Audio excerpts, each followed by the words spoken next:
They recorded readings that have never appeared in Etna's 500,000-year documented history. But wait, this gets genuinely unsettling. The mountain's internal structure, right now, it mirrors the exact configuration it had 7,200 years ago, right before a catastrophic flank collapse that sent a tsunami screaming across the Mediterranean, rewriting coastlines from Sicily to North Africa. So what is Etna trying to tell us? The blast came without the usual fanfare. No gradual buildup, no weeks of intensifying tremors that normally telegraph Etna's moods to the seismic stations scattered across its slopes. One moment, the southeast crater sat quiet under a clear June sky. The next, a column of incandescent material shot vertically, illuminating the darkness like a second sun rising at the wrong angle. Look, local monitoring stations registered the shockwave instantly, but the type of shockwave? That's what made everyone freeze. The infrasound signature, those low-frequency acoustic pulses that travel through the atmosphere during major eruptions, didn't match Etna's typical patterns. Too sharp, too concentrated, like the mountain had coughed up something dense, something that fought its way to the surface rather than flowing freely. The emergency response team had witnessed hundreds of Etna's eruptions over their combined decades of research. This one felt wrong from the first data point. The pyroclastic flow that followed hit 140 kilometers per hour down the southeast flank. Superheated gas and fragmented rock moving like a liquid avalanche. Ground that had already been scorched by previous eruptions months earlier turned to glass under the thermal assault. Trees that had somehow survived past events simply vaporized, not burned. Vaporized. The temperatures exceeded anything the thermal sensors had recorded during Etna's recent activity cycles. And then they saw something impossible. Threading through all of that destruction, visible even through the ash and smoke, was a luminous path that didn't behave like cooling lava. It pulsed, almost rhythmically, reflecting light in wavelengths that made the automated spectrometers on the mountain's monitoring network throw error codes. Getting close to an active volcanic vent is calculated madness under the best circumstances. Getting close to this particular eruption meant the team was operating without a playbook. Standard approach protocols assume you know what you're approaching, that the risks are quantifiable, that your equipment is designed for the environment you're entering. None of those assumptions held at 3 a.m. when the first Jeep reached the outer perimeter of the new flow. The ground cracked audibly under their boots. Not from cooling contraction, which happens slowly and predictably with normal lava, but from something else. Thermal stress so extreme, it was fracturing bedrock that had been stable for centuries. Steam vented from fissures with enough force to knock a person off balance, carrying that familiar sulfurous bite, but mixed with something sharper. Acrid. One team member described it later as breathing in a broken battery. Their thermal camera, designed to handle temperatures up to 1,200 degrees Celsius, lasted exactly 4 minutes before the lens coating bubbled and the electronics fried. The backup unit captured 90 seconds of footage before suffering the same fate. In those 90 seconds, the imagery showed heat signatures oscillating in ways that didn't correspond to any known volcanic process. But they needed a sample. Had to get close enough to collect a fragment of whatever was generating those impossible readings. The team had collected samples from flows so fresh, they glowed red in daylight. This was different. The heat came in waves, pulsing outward with an almost organic rhythm. Between pulses, during those brief windows when the temperature dropped just enough, they lunged forward with a collection vial mounted on an extended pole. The fragment that fell into that vial, smaller than a euro coin, was still radiating enough heat to make the borosilicate glass container almost too hot to handle. Even through insulated gloves. Under the headlamp, through the swirling ash, the team caught a glimpse of what they just captured. And here's where it gets strange. It wasn't red, wasn't orange, wasn't any color associated with terrestrial volcanic material cooling from molten state. It glowed with a blue-white luminescence that seemed to come from within the material itself, not from reflected light. They sealed the vial, tagged it with trembling hands, and retreated to their vehicles. Behind them, the mountain continued its violent expulsion, indifferent to the questions now burning in their minds. Within 6 hours, the sample reached the main INGV laboratory in Catania, transported under chain of custody protocols normally reserved for radioactive materials. which as it turned out was eerily prescient.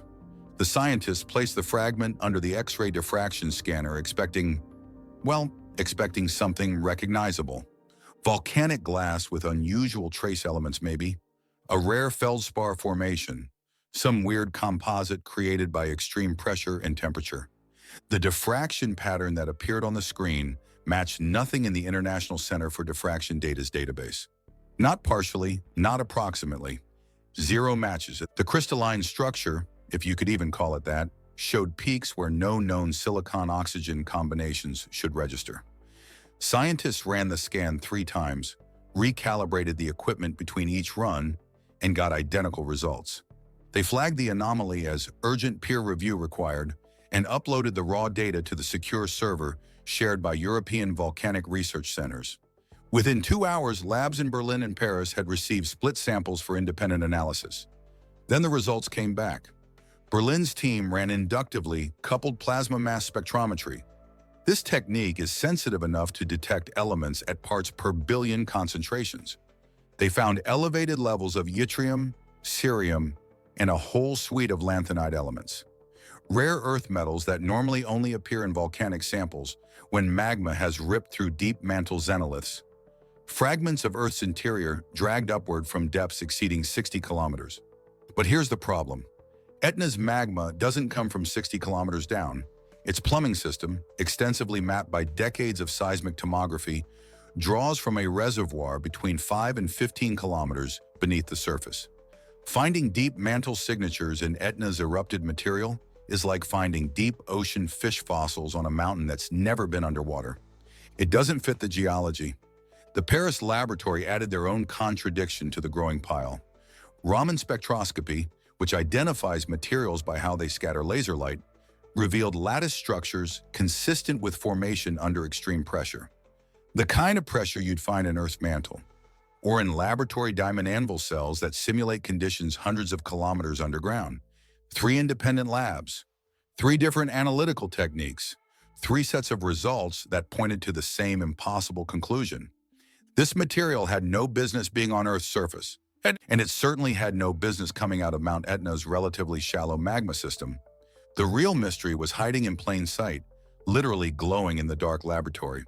When scientists dimmed the lights and exposed the sample to ultraviolet radiation, standard practice for identifying fluorescent minerals, the fragment erupted with luminescence so intense everyone had to shield their eyes. Volcanic glasses sometimes fluoresce weakly under UV. Certain minerals containing rare earth elements can show moderate responses. This wasn't moderate. This glow was electric, pulsing with that same blue-white intensity the team had observed on the mountain. And it wasn't fading. Normal fluorescence disappears the moment you remove the UV source. This material kept emitting light for nearly 30 seconds after the UV lamp switched off. Like it was holding on to the energy, releasing it slowly. Then came the reading that made everyone freeze over their notes.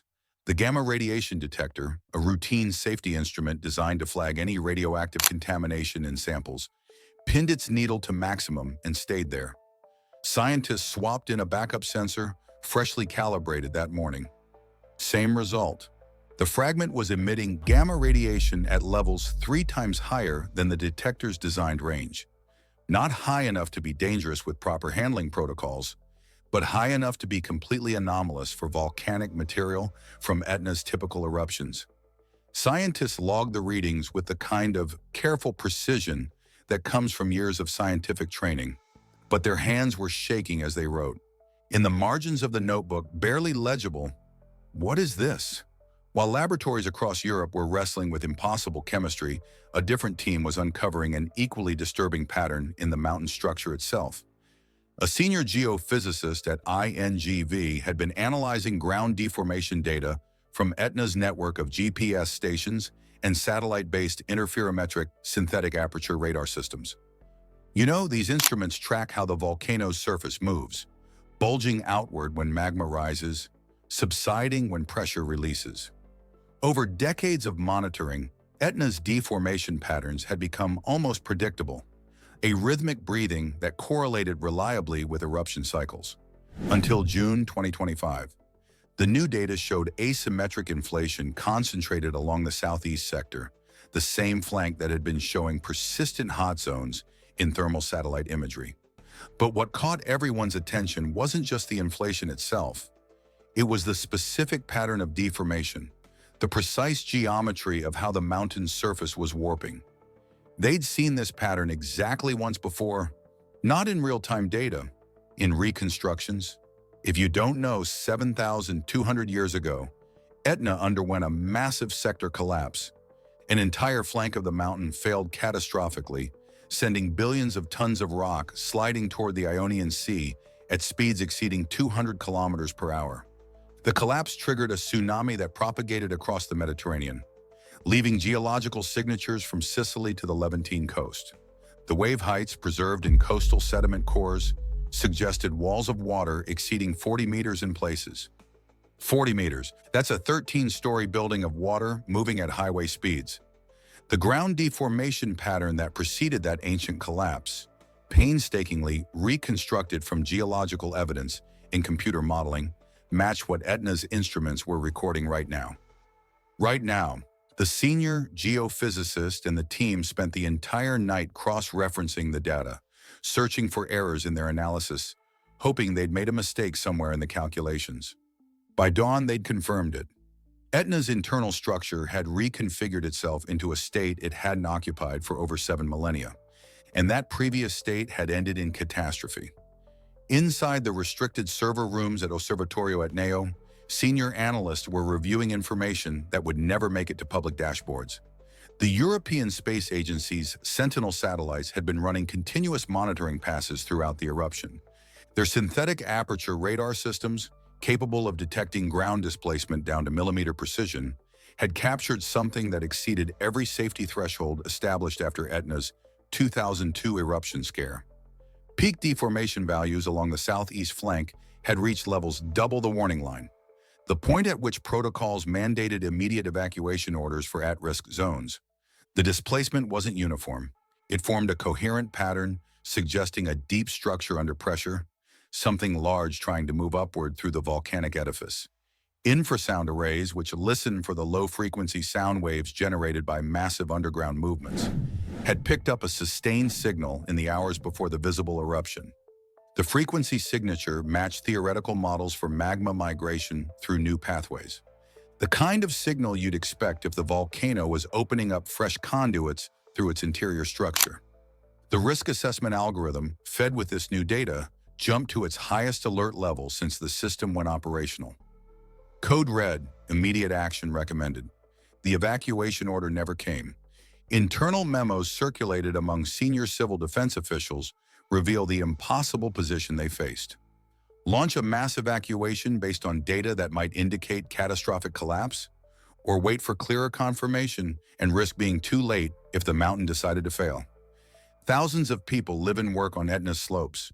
Moving them requires logistics, resources, and above all, certainty about the threat. The certainty wasn't there, just extraordinarily concerning patterns in material that science couldn't explain. So the official advisory remained heightened vigilance, and life in the shadow of Etna continued its uneasy routine. Families stayed in their homes. Farmers tended their vineyards. Children went to school. All while the instruments kept recording data that pointed towards something no one wanted to acknowledge out loud. It's been months since that June eruption. The glowing material has cooled, stopped emitting its strange luminescence, and sits in secure storage facilities across Europe. The laboratory analysis continues, with teams now employing electron microscopy and synchrotron radiation techniques to probe the sample at atomic scales. They still don't have definitive answers. The working theories range from plausible to exotic.